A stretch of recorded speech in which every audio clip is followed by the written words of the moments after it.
Hello friends, welcome back to Evarose recipes. ಇವತ್ತು ನಾನು ನಿಮ್ಮ ಜೊತೆ ಕಾನೆ ಮೀನು ಸಾರು ಹೇಗೆ ಮಾಡುವುದು ಅಂತ ಶೇರ್ ಮಾಡ್ತಾ ಇದ್ದೇನೆ.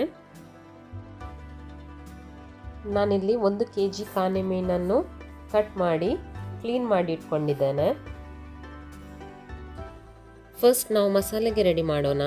ನಾನಿಲ್ಲಿ 6 ಉದ್ದ ಮೆಣಸು, 1 ಟೀ ಸ್ಪೂನ್ ಮೆಂತ್ಯೆ, 1 ಟೀ ಸ್ಪೂನ್ ಜೀರಿಗೆ ಹಾಗೂ 1 ಟೇಬಲ್ ಸ್ಪೂನ್ ಕೊತ್ತಂಬರಿ ಬೀಜ ತಗೊಂಡಿದ್ದೇನೆ. ಕಾವಲಿಯನ್ನು ಮೀಡಿಯಂ ಫ್ಲೇಮಲ್ಲಿ ಇಟ್ಟಿದ್ದೇನೆ. ಇದಕ್ಕೆ ಈ ಎಲ್ಲ ಮಸಾಲೆಯನ್ನು ಹಾಕಿ ಡ್ರೈ ರೋಸ್ಟ್ ಮಾಡಬೇಕು. ಮಸಾಲೆ ಚೆನ್ನಾಗಿ ಫ್ರೈ ಆಗಬೇಕು.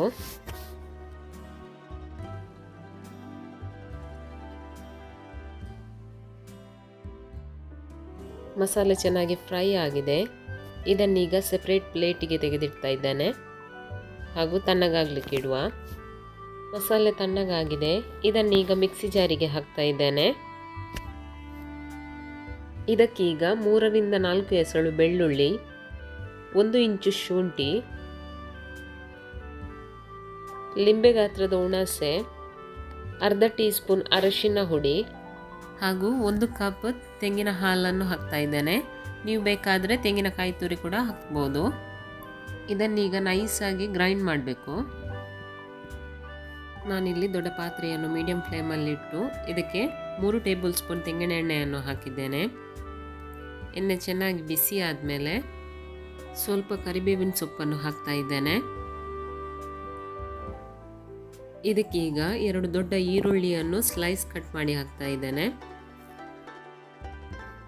ಈರುಳ್ಳಿಯನ್ನು ಎಣ್ಣೆಯಲ್ಲಿ ಚೆನ್ನಾಗಿ ಫ್ರೈ ಮಾಡಬೇಕು. ಇದರ ಕಲರ್ ಚೇಂಜ್ ಆಗಬೇಕು, ಅಷ್ಟರವರೆಗೆ ನಾವು ಇದನ್ನು ಫ್ರೈ ಮಾಡಬೇಕು. ನನ್ನ ರೆಸಿಪೀಸ್ ಇಷ್ಟವಾದರೆ ವಿಡಿಯೋಗೊಂದು ಲೈಕ್ ಕೊಡಿ ಹಾಗೂ ಫ್ಯಾಮಿಲಿ ಫ್ರೆಂಡ್ಸ್ ಜೊತೆ ಶೇರ್ ಮಾಡಿ. ಈರುಳ್ಳಿ ಈಗ ಚೆನ್ನಾಗಿ ಫ್ರೈ ಆಗಿದೆ. ಇದಕ್ಕೆ ಈಗ ಗ್ರೈಂಡ್ ಮಾಡಿ ಇಟ್ಟ ಮಸಾಲೆಯನ್ನು ಹಾಕ್ತಾ ಇದ್ದೇನೆ. ಒಮ್ಮೆ ಚೆನ್ನಾಗಿ ಮಿಕ್ಸ್ ಮಾಡಿಕೊಳ್ಳೋಣ. ಇದಕ್ಕೀಗ 3 ಟೊಮೆಟೊವನ್ನು ಕಟ್ ಮಾಡಿ ಹಾಕ್ತಾ ಇದ್ದೇನೆ. ಇದನ್ನು ಕೂಡ ಮಸಾಲೆ ಜೊತೆ ಚೆನ್ನಾಗಿ ಮಿಕ್ಸ್ ಮಾಡಬೇಕು. ಟೊಮೆಟೊ ಸ್ಮೂತ್ ಆಗಬೇಕು.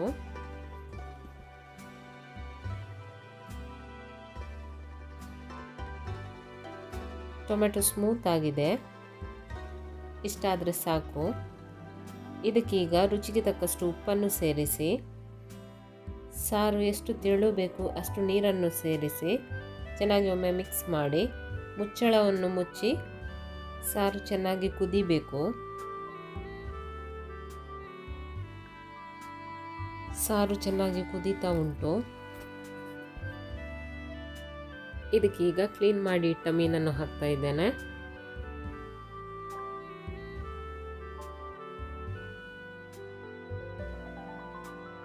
ಇದರ ಈಗ ಮುಚ್ಚಳವನ್ನು ಮುಚ್ಚಿ ಒಮ್ಮೆ ಚೆನ್ನಾಗಿ ಕುದಿ ಬಂದರೆ ಸಾಕು. ಇದನ್ನು ಜಾಸ್ತಿ ಹೊತ್ತು ಬೇಯಿಸಲಿಕ್ಕಿಲ್ಲ. ಜಾಸ್ತಿ ಹೊತ್ತು ಬೇಯಿಸಿದರೆ ಮೀನು ಹುಡಿಯಾಗುತ್ತೆ. ಸಾರು ಈಗ ಚೆನ್ನಾಗಿ ಕುದೀತಾ ಉಂಟು. ಗ್ಯಾಸನ್ನು ಆಫ್ ಮಾಡ್ತಾ ಇದ್ದೇನೆ. ರುಚಿಯಾದ ಕಾನೆ ಮೀನಿನ ಸಾರು ರೆಡಿ. ನೀವು ಟ್ರೈ ಮಾಡಿ ಹೇಗಾಗಿದೆ ಎಂದು ನನಗೆ ಕಮೆಂಟ್ ಮೂಲಕ ತಿಳಿಸಿ. ನನ್ನ ರೆಸಿಪೀಸ್ ಇಷ್ಟವಾದರೆ ವಿಡಿಯೋಗೊಂದು ಲೈಕ್ ಕೊಡಿ, ಶೇರ್ ಮಾಡಿ ಹಾಗೂ ಸಬ್ಸ್ಕ್ರೈಬ್ ಮಾಡಿ. Thank you.